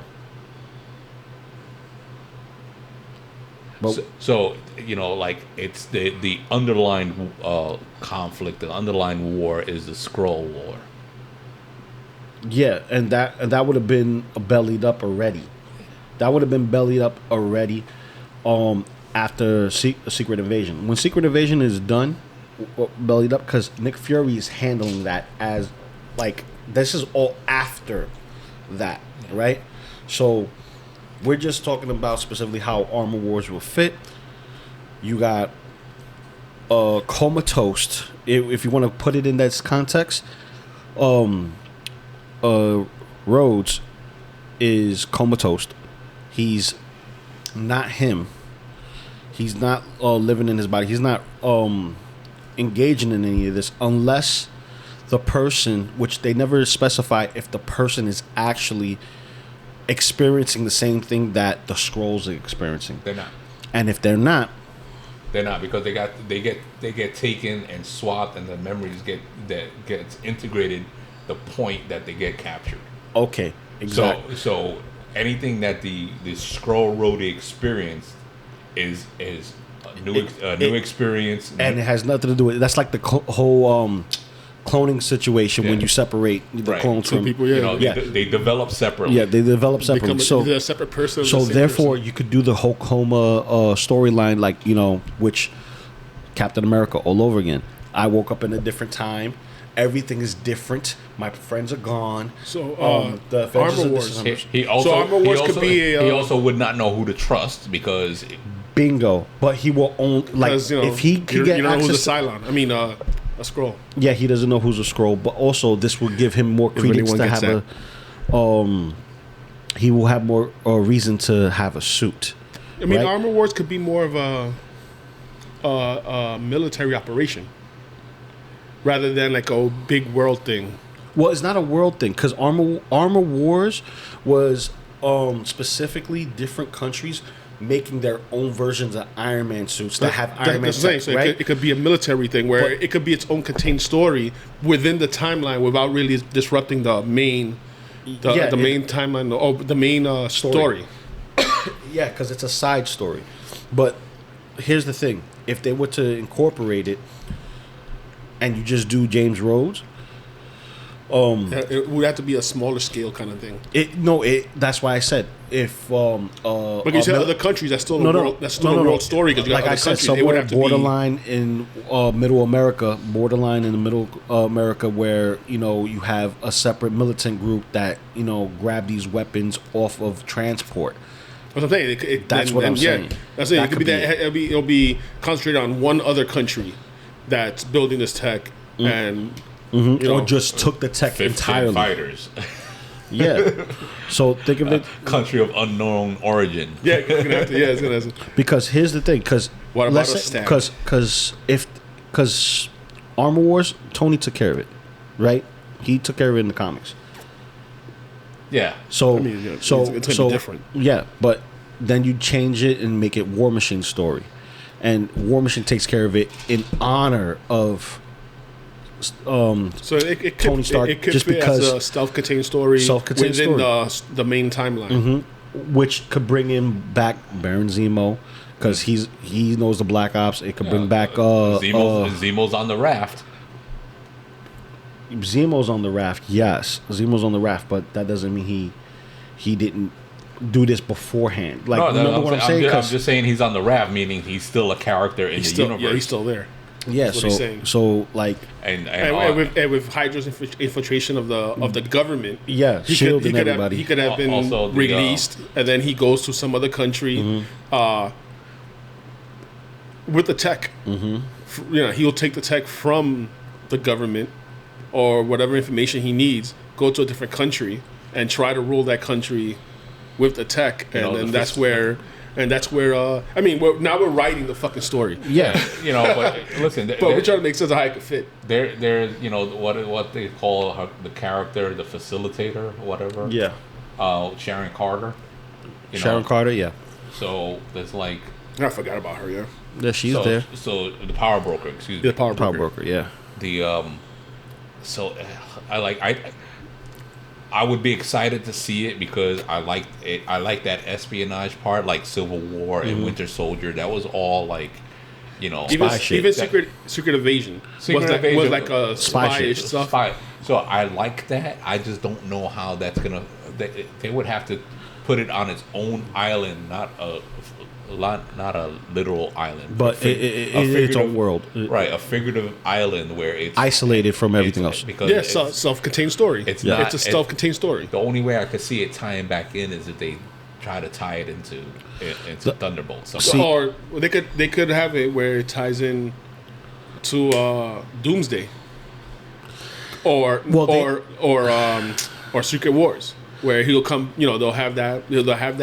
Armor Wars thing, and then Rhodey shows up with 2 or 3 others in armor suits, to fight as well. Because if they tie it, all right, let's say if it's self-contained and they tie it into Secret Wars, where there was a separate section of where Doom had Hulk World, Tech World, which is Tony Stark's tech and everything like that, and Ultimate Iron Man, right? All the war machines and stuff like that there. So Superior Iron Man, excuse me. Yeah, and then a separate section for everyone else. But that's we're still talking comic books, but how would it fit into the MCU and how they like to spin? But things, I like your idea. I like it if it's a Road story. Yeah, Road story, because that's what it's supposed to be. His story. I mean, it's interesting. I mean, they do odd characters all the time, and I would say Cody Rhodes. That's wrestling, but Rhodes, his story would be interesting. I think, like showing him from coming out the coma, after getting resituated with everything that's been going on, and he has to reacclimate himself. Almost like a Captain America kind of deal, like being frozen like for all those years, or Bucky. Because here's the thing, and then him coming back, and that'd be an interesting story, I think, for Rhodes and for Rhodey. Now, hear me out. Rhodey did Iron Patriot. We know that was supposed to be Norman Osborn, being that they do the twist. What if he takes it upon himself and puts the Punisher skull on him to do more of intimidation tactic, because being that everyone knows about the Punisher, right? And in Daredevil, what's happening now, there's an army of them. Yeah. So, that'd be interesting. Like a vigilante group. But I mean, he could get the Punisher. Yeah, he can I mean, that'd be a good duo. That's what I was saying earlier. And then some more people, random people in suits, with them. But I think the separation between like the TV properties and the movie properties, I don't see that it's a far reach. Like you're elevating a street level TV character to a national stage character. Well, see, that's. But I mean, it's gonna happen. Well, yeah, but it's like I don't. He's thinking contract wise. Not because Spider-Man's street level, but he's also. Well, no, he's talking about TV show versus films. No, I know what you're talking about. But like in universe, but he's talking about like a street level hero, right? And then you're popping him up to something higher. We're saying to the next level by doing armor wars in universe concepts. Like I don't see, Punisher being part of any government op. Because he's not part. His whole thing is that he's. Well, I would think that maybe Rhodey won't be doing this as part of a government. See, here's the thing in the comics. He'll be using the government to get the suits, but I don't think he'll be using it as a government. I think he may still still have a suit somewhere because of his He's military background. Because his trust no longer. It's no longer going to be in the government. He's not going to have the trust in the government. He's not going to have access to government funding or government. I mean, he talks to here's the thing in the comics. Nick Fury gives him the suit. That's what I'm saying right now. He talks to Fury, and Fury could. Fury doesn't play by the rules of the government. No. Fury currently is not involved in the government either. So I see it. But he has the tech, and he has all the stuff. I see it more as if it does play, again, this is a far-reaching offshoot. It's just us. It's if it does play, it's gonna be Fury knows that he was a Skrull. He assists Rhodey to bring him up to speed as far as what happened over the last 10 years, give or take, of what and somehow I don't think in the in-world universe right now, it's like 2026, 2027. I see this being like a 2032 problem, like 6-7 years down the line. Okay. Well, where it's gonna be a book. I think it's gonna be a bookend, in a sense where it's gonna happen. It's gonna happen sometime in the future, and then immediately afterwards is gonna be the events of Doomsday and everything else, because Secret Worlds wasn't really a tech-heavy thing, right? Secret Wars? Yeah, I mean, other than the fact that Doom uses tech. No, Secret Wars took place out of space. Right. Right? Yeah. And then the one that Doom did, it took place in world. And it involved the Infinity Stones and all that. But see, I don't think it's going to take place where it involves Infinity Stones. And the thing is I'm not worried about Doomsday and Secret Wars. That is going to be its own story arc. That's like, we're thinking of the 10-year buildup of what Marvel had established for their bow, right? And this is Kevin Feige's dream. What they're doing is they're taking Kevin Feige's dream and they're pushing it more to see how much more they can milk it and get out of it. But in this regards, being that we have the Russo brothers, it's going to be self-contained in itself. It's going to be its own thing, continuing off everyone else's story. But you know how the Russo brothers like to throw in things. Yes, exactly. But when it comes to like Armor Wars, if they do it as a film, it's going to be no different than Captain America 4, where it's self-contained, because it gives you a little bit of what's happening here, a little bit of what's happening there, put it together, and it's only about what's occurring now. Who's this about? Who's this villain? Who did this? And who's creating this? Who tried to assassinate me? Blah, blah, blah, blah, blah.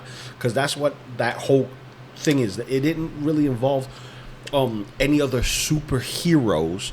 It just involved the countries trying to get the adamantium. And this is why I think Armor Wars is important, because if they could harvest that, they can make an Iron Man suit made of adamantium, which is going to be a hard metal to destroy. It's not indestructible, it's virtually indestructible, because they haven't found anything to equal it. And now in the comics we have something that's adamantine, which is the pure version of adamantium, and it's sentient, which is crazy.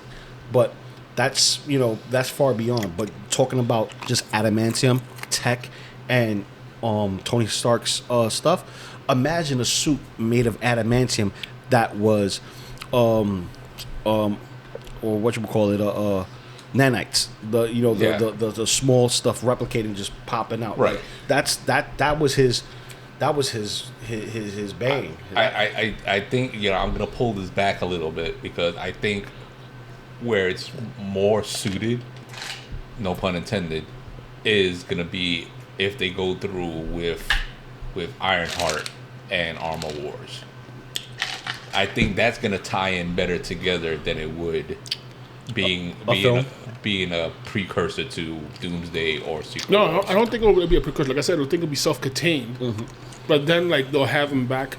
Well, they're gonna reference it. They're gonna reference it. So I think whatever happens. Because I keep saying Cody Rhodes, damn it. If Rhodey could, Rhodey's gonna be part of it. It has to be part of it. Yeah. So I think it's gonna tie in better with Ironheart, because it's gonna be tech heavy, and it's gonna be them somehow interacting for some reason.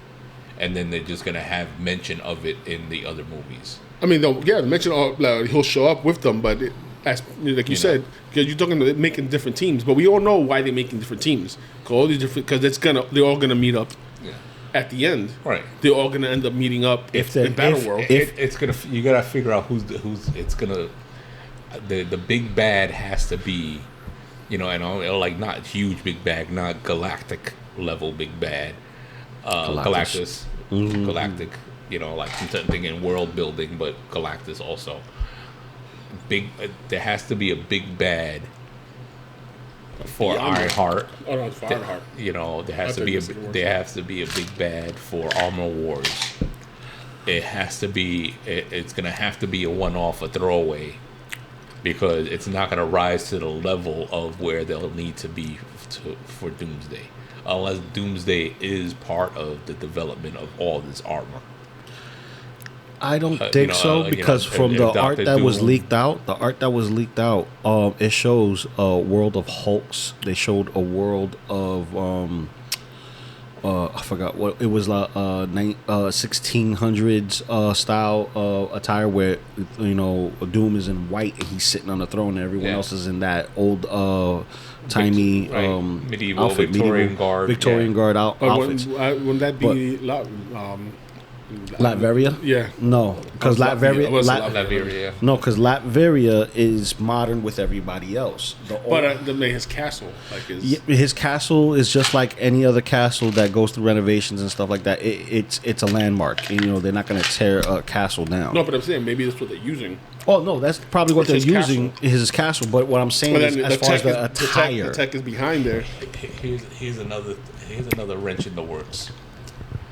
They are going to have to somehow address the continuation of Black Panther. They already recast him. Yeah, I know. They already recast him. But I'm talking about how Wakanda is no longer an isolated country. They were sharing their resources. I mean, we saw that in Wakanda Forever. Right. Yeah. So, they're somehow sharing their resources. I see Latveria being something coming to power, coming up against another tech-heavy nation of Wakanda. I think that's. I think they're going to try to envelop that somehow. I think it's going to be simpler than that, because here's the thing: they have plenty of resources to go to. And I think the most logic group that you're probably thinking of as a big bad for Armor Wars and War Machine will be AIM. Or the continuation of AIM, yeah. Oh, well, Killigan is dead. Because we have what's his name? The dude that he has a TV in his chest. He looks like Krang, but he's Marvel. He has a camera on his head.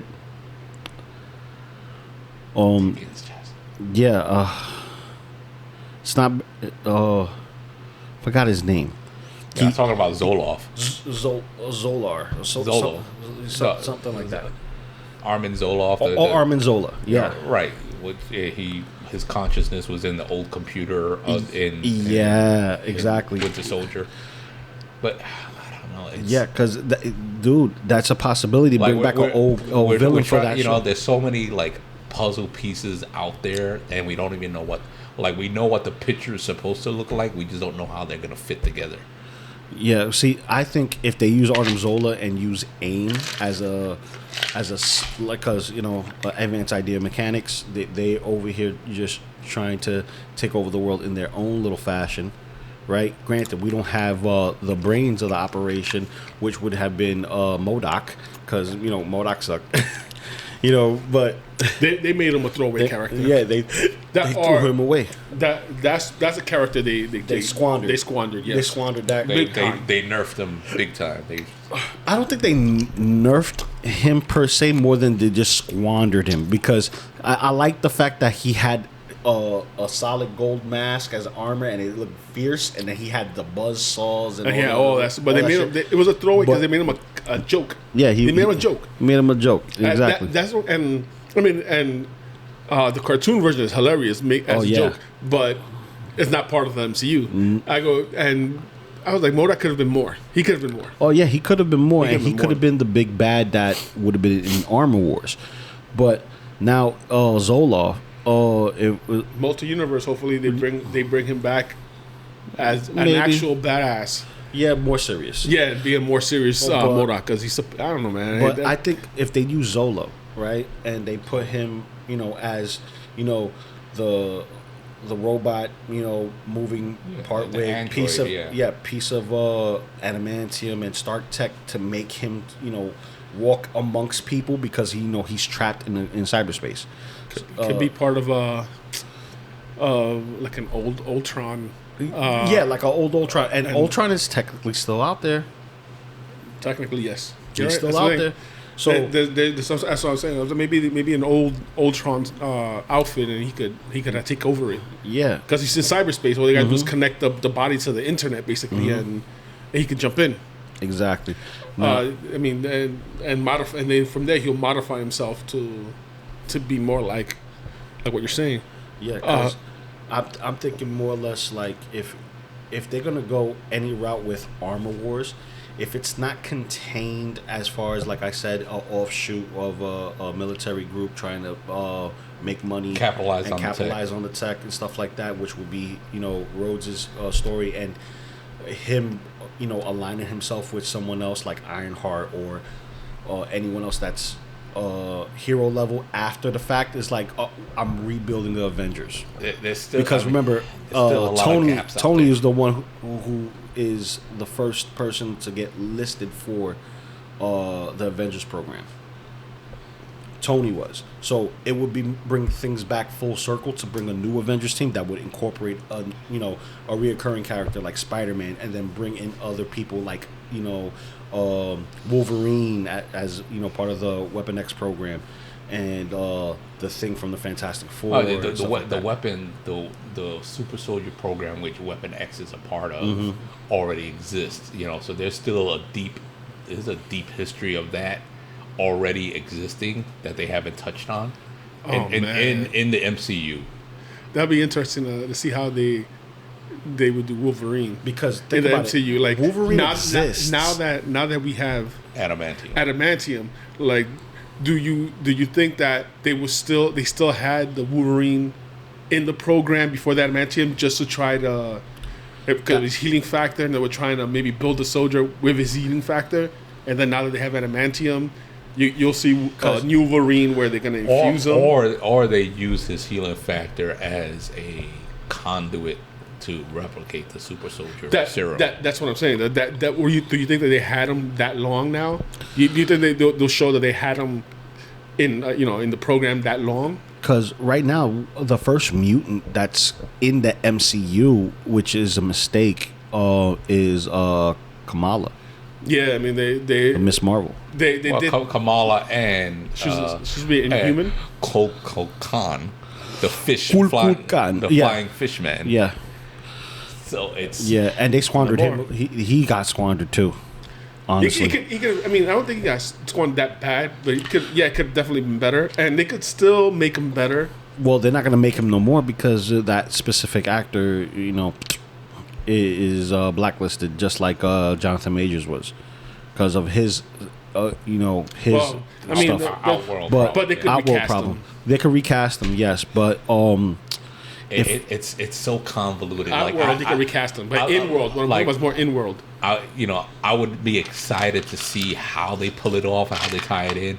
It's just so many random threads that it's hard to see right now. Yeah, Loki hands all together. Yeah. Look, not to change anything, but what popped in my head is that July it's Fantastic Four. Fantastic Four, right. And funny enough, his machine, Fantastic Machine that could go to other universes, the one he built. Yeah. Mm-hmm. Wasn't that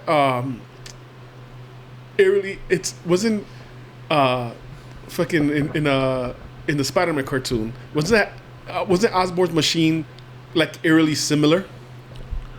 Yes. It was eerily similar, but his machine opened spots in universe. It didn't open other universes. Right, it basically teleported. It was a teleporter. Yeah, but it's just so eerily similar to Mr. Fantastic's. But machine. but Mr. Fantastic's machine, his portal led to the negative zone. No, so I'm saying that's a difference. But I'm saying that it's just the way that they did in the cartoon. It was just so eerily similar to Mr. Fantastic's machine, and I forget what the machine's called. The machine has a name, I just can't remember. But it was so eerily similar. It just so happens that it opened the portal to where the symbiotes were at, the part of the universe where the symbiotes were at. You're talking about the cartoon. You're talking about the cartoon. So you saw everything of Friendly Neighborhood Spider-Man, Keith?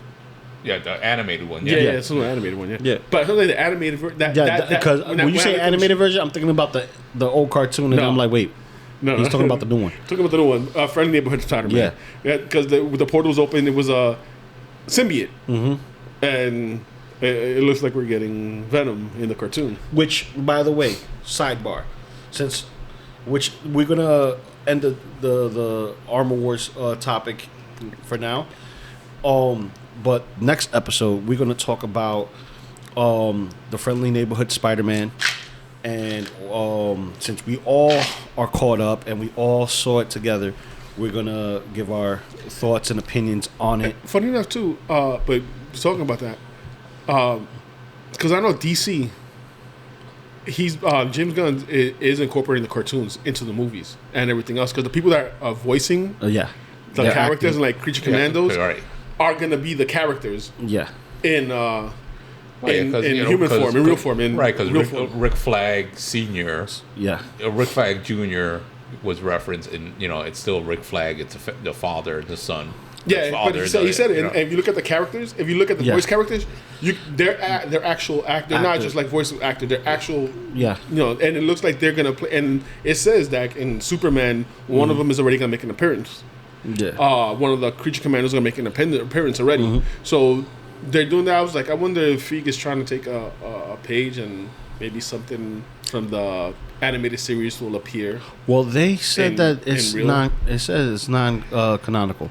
It's offshoot because originally, this Friendly Neighborhood Spider-Man was supposed to show you the origins of our Peter Parker, Tom Holland, but because of it being too convoluted and people aren't watching shows and film at the same time, they're not super fans, which they're targeting super fans, but they also want to bring in new fans, and the way to bring in new fans is to tell a new story.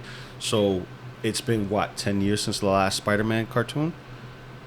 Spider-Man cartoon? Yeah. Wasn't that the 90s? It's like 30 years? No, you have Spectacular and Ultimate. Yeah, if you're talking those, yeah. So sorry, I didn't watch those. Yeah, so you got Ultimate Spider-Man and you have Spectacular Spider-Man, which I love. Spectacular Spider-Man. I forgot about those, but in that regards, it's more. But it's like the first MCU cartoon. Yeah, it's not an MCU cartoon. It's not in universe because this is a different Peter Parker. This is all different. It's a different universe. It's all different. It's a different. It could be part of the multiverse. It is an MCU cartoon, but it is a different universe because they mention Civil War in Friendly Neighborhood Spider-Man. There's a lot of cues they take it. Yeah, I get you. They mentioned the Sokovia Accords. Yeah. Cap is there. Iron Man's there. Yeah, Iron Man's still alive. Yeah, but Iron Man's still alive. Right. So it's a different universe. So different. There's a multiverse going on. But it's not. Here we go. Wait. Okay. This will whether we're gonna cut it short or not, but we're gonna. You talk about it existing. Iron Man's still alive in Friendly Neighborhood Spider-Man. It happened after the Sokovia Accords, which was Civil War.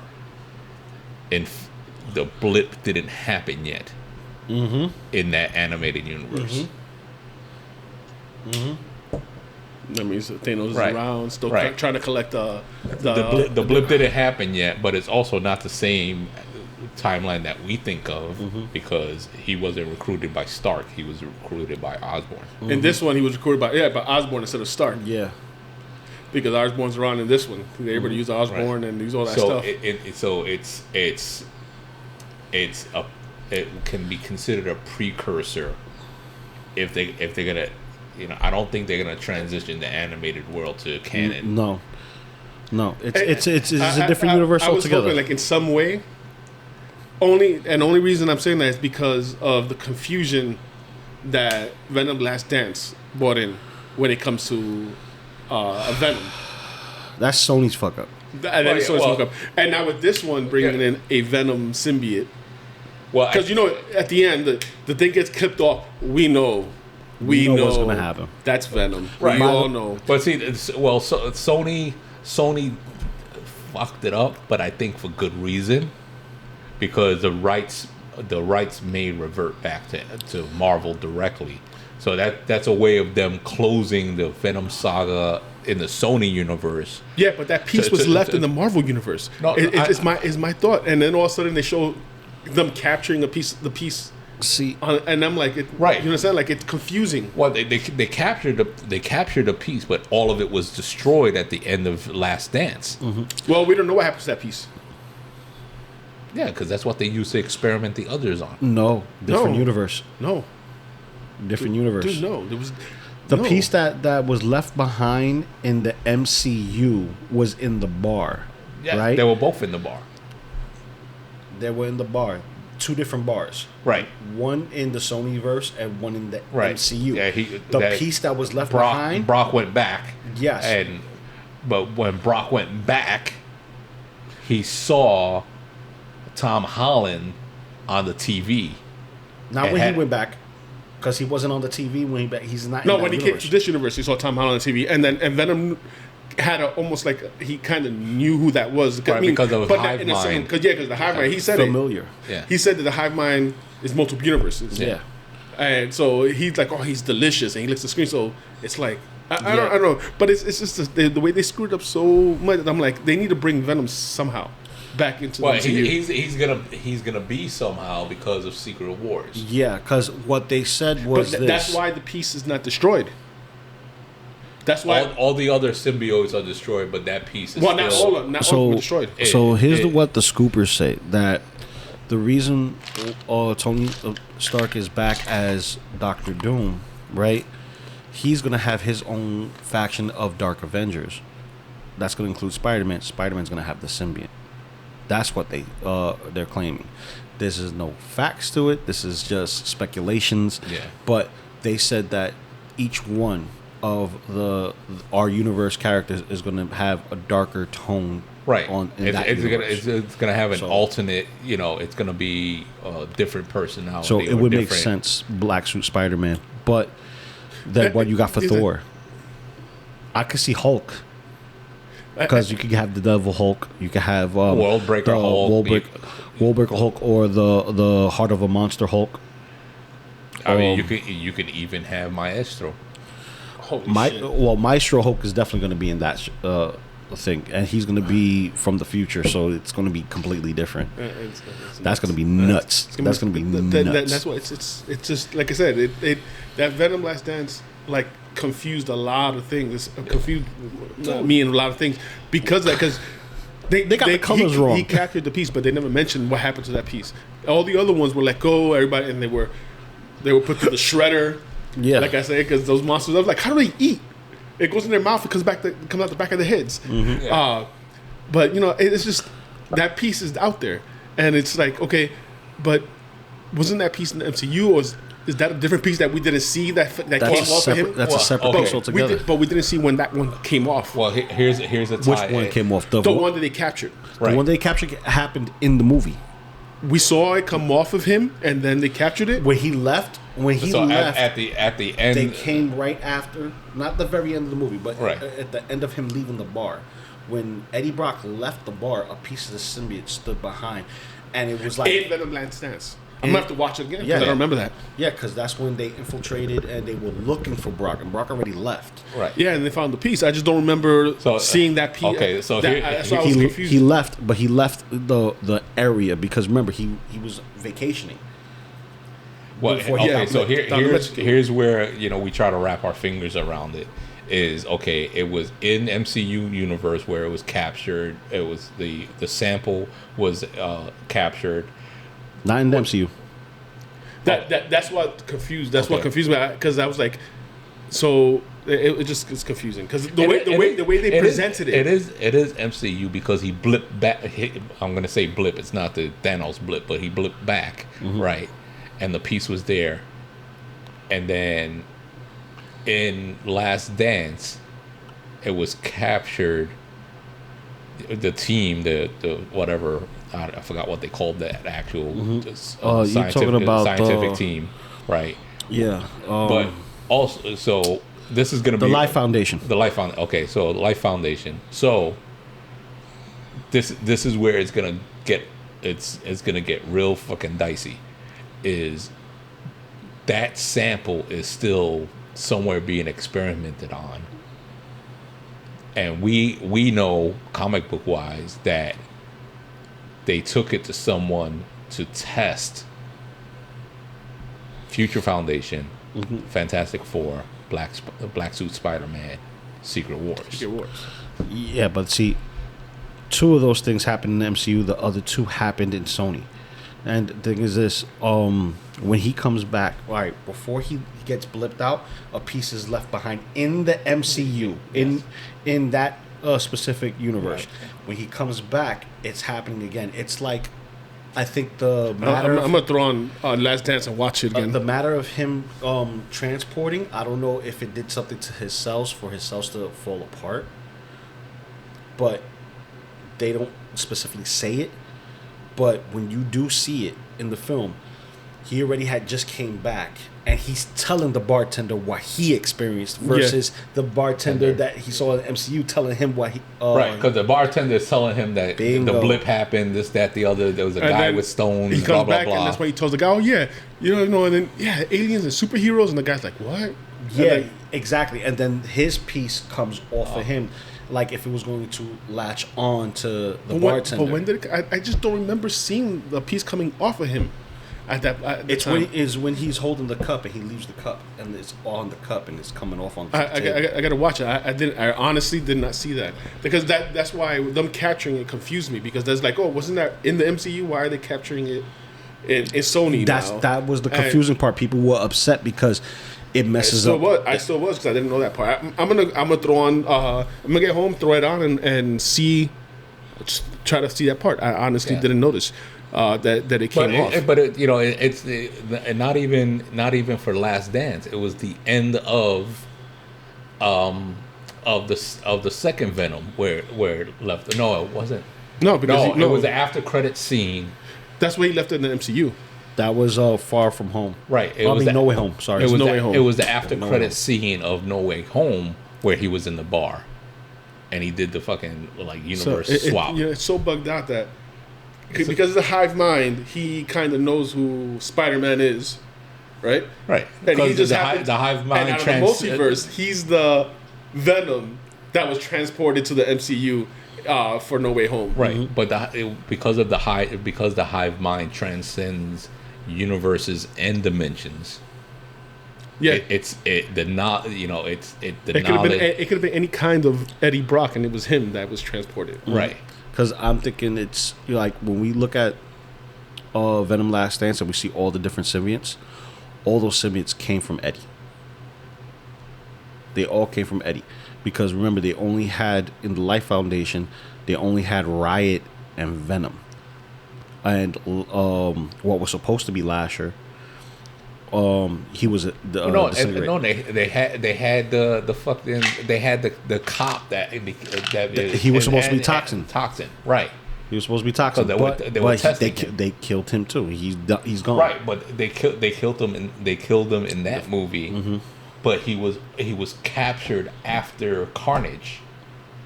He was captured after Let There Be Carnage, but he was killed in Last Dance, which is the last movie. Right. So that's what I'm saying.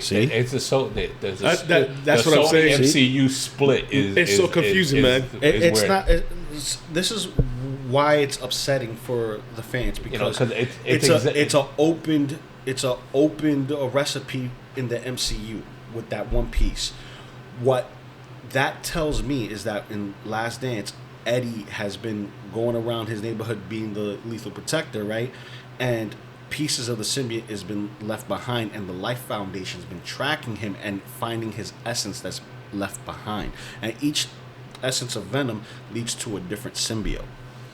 Yeah, and that's all the canisters they had when they were all just floating. Bingo. Therefore, but I mean, they must have found a way to keep them like, I mean, obviously they found a way to keep him like that without them dying. Because remember, the whole thing was that they need to find a hole so they die. Right. Yeah. Because she even mentions this. She's like, "Oh, it's dying." Well, yeah, they were in some type of stasis. They weren't like, but they were still dying because she said that she looked at it, she touched it when it was touching. Remember when it was, and she's like, "Oh, it's dying." Yeah. She felt it. She felt it. She felt it. But the thing is, that the reason why the symbiotes were dying because they didn't have the codex.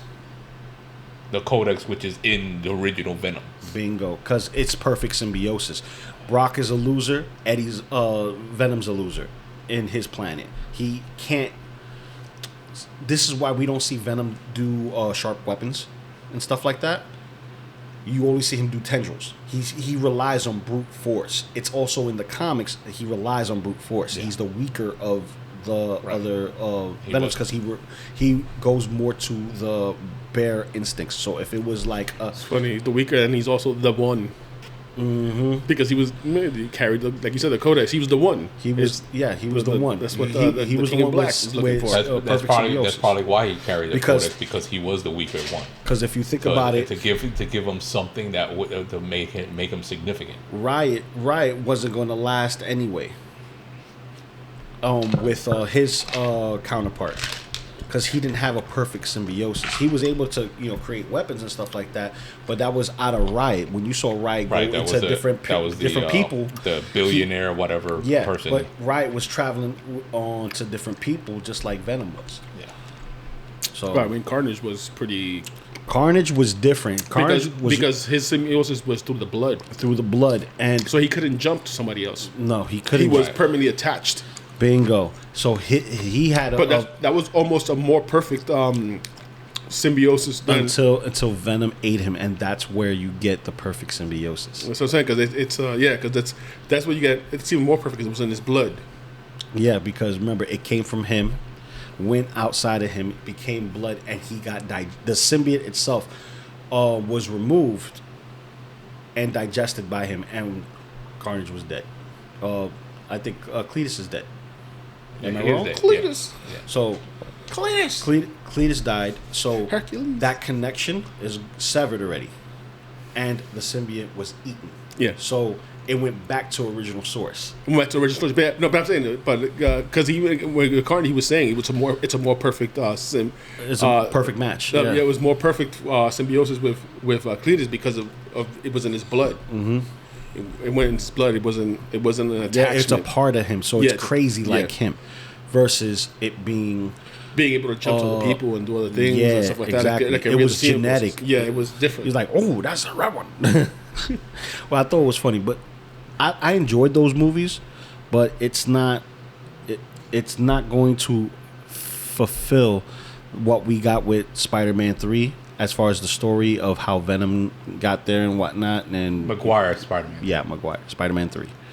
But speaking of which, what do you rate Neighborhood Spider-Man out of 10? I'll give it an 8. An 8? Yeah, I give it an 8 because it is its own property. It's reminiscent of the original, OG Spider-Man cartoon, which I like. I like the Jack Kirby style, right? The Kirby style animation. Style. It's like he's always wearing the same thing. It's just like the comic books. He's like, it's the same clothes, right? So like I like the animation style. The introduction of all the different characters, Dozer and what's his name, Tombstone, and everybody, right? Scorpion, Doc Ock was spot on. Oh, Doc!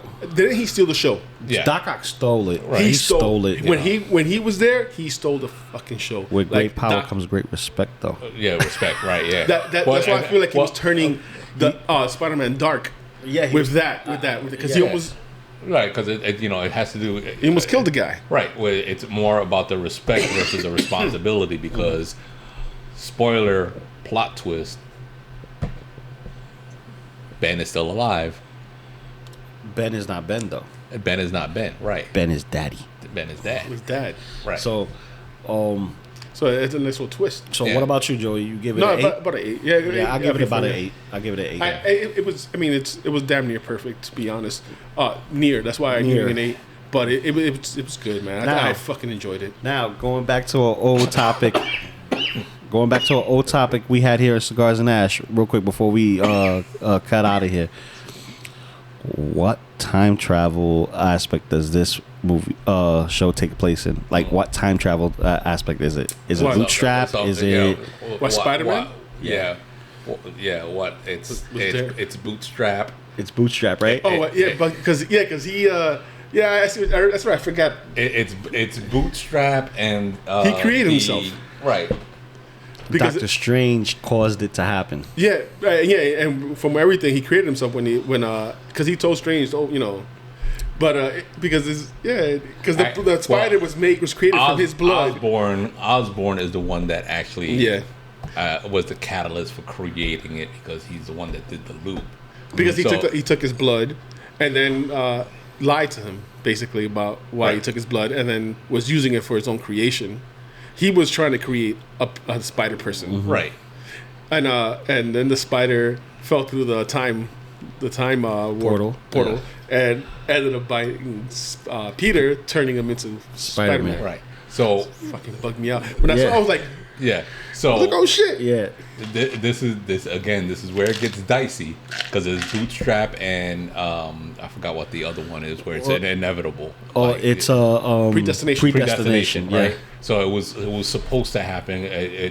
So it's a predestination kind of thing because it's something that right. So no matter how much you try to change it, it's going to happen anyway. But because I noticed the weird details that most people don't is that the spider went into somebody else's bag. They said who it was already. They announced it. Yeah, they announced it. And they showed pictures of season 2. Yeah, it was Gwen.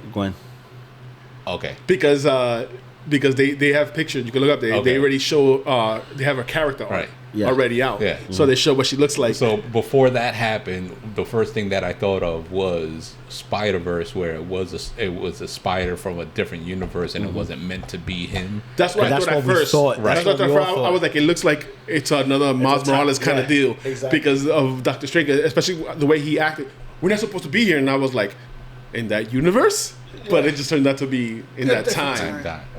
So but when I went to Boba, I was thinking of like Miles. I was thinking Miles. Too. Oh no, I was thinking Silk. Silk, yeah. Silk, that would have been perfect. That's who I first thought it was going to be. Silk. I thought it was going to be like Cindy.